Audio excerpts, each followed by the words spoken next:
tips ka teller, ay pag-open mo pa lamang ng iyong CapCut app, ay i-click mo itong settings button. I-off mo itong add default ending, nang sa gayon, ay mawala ang watermark ng CapCut sa ating mga video. At kapag na ganito na siya, ay i-click mo lamang itong X button, at magtungo na tayo sa ating ikalawang tips.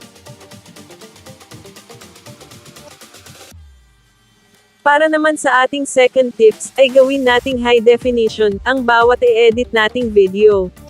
At para naman magawa iyon, ay i-click mo lamang itong 720p na may down arrow. I-drag natin ito papunta sa 1080p.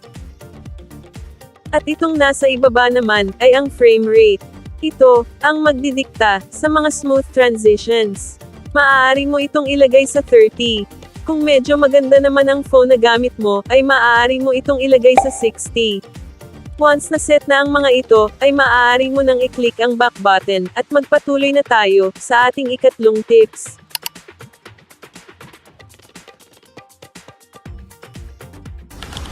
Para sa ating tips number 3, ay babawasan natin ang ingay na nasasagap ng ating mga video. Para naman magawa iyon, ay i-click mo ang iyong video. I-drag mo itong nasa ibaba papunta sa dulo, at i-click mo itong reduce noise. I-on mo ito at i-click ang check button. Ito, ang maaring mangyari kapag ginawa natin ito.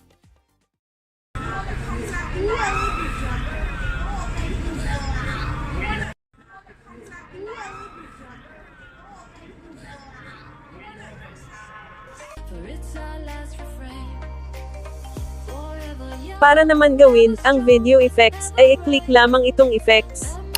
Lalabas ito, at i-click ang video effects. Pumili ka lamang ng sa tingin mong bagay sa iyong video.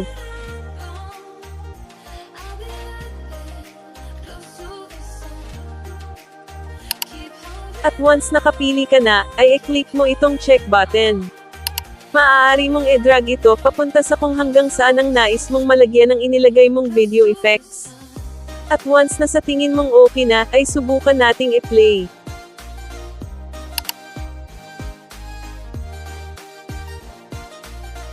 Tumuloy na tayo sa ating ikalimang tips.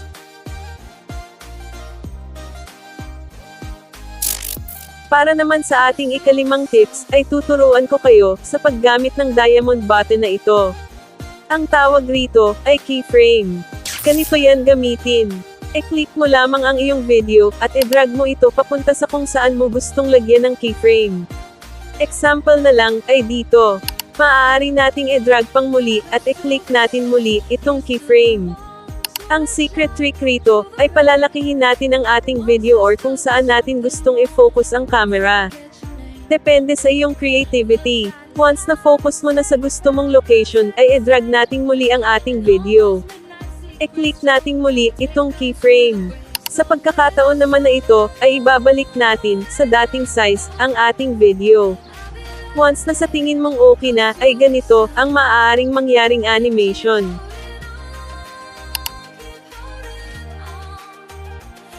Naway nasundan mo ito ka-teller. Na tips. Para naman sa ating ika-anim na tips, ay tuturuan ko kayo mag-overlay. Ano ba ang nagagawa ng overlay? Ang overlay ay ang pagpapatong ng video or photo sa isa pang video. Like for example po, ay ito. Ganito yan gawin. Mula rito sa ibaba, ay i-click mo itong overlay. Kapag lumabas ito, ay i-click mo itong add overlay. Pumili ka lamang ng nais mong ilagay or idagdag na video or photo, at i-click itong add. Once na-add mo na, ay maaari nating lagyan ng animation ang ipinatong nating video or photo. I-click mo itong animation, at i-click mo lamang ang mapipili mong animation.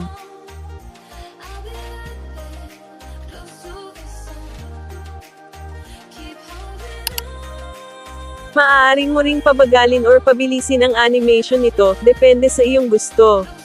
At kapag, sa tingin mong okay na, ay i-click mo itong check button, at ito na, ang maaaring mangyari.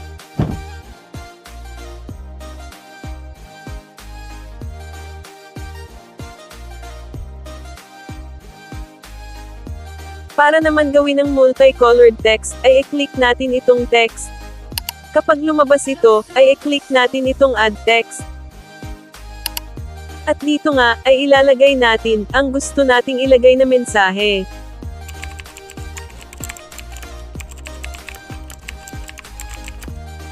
At kapag na-type na natin, ay diinan mo lamang ang words sa iyong text, na nais mong lagyan ng kulay. Sundan mo itong mabuti ka, teller.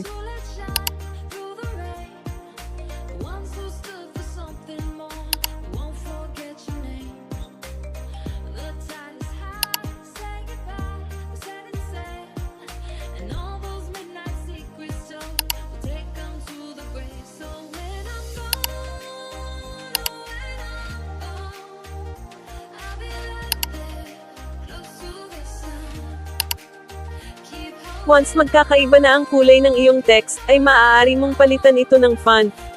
I-click mo lamang ito. Pumili ka lamang ng gusto mo, at lagyan mo rin ito ng animation. I-click mo ito.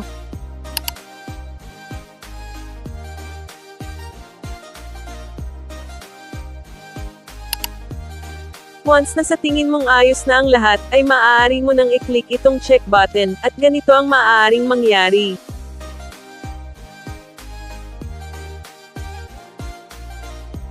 Sana'y nasundan mo ka, teller. Punta na tayo sa kasunod.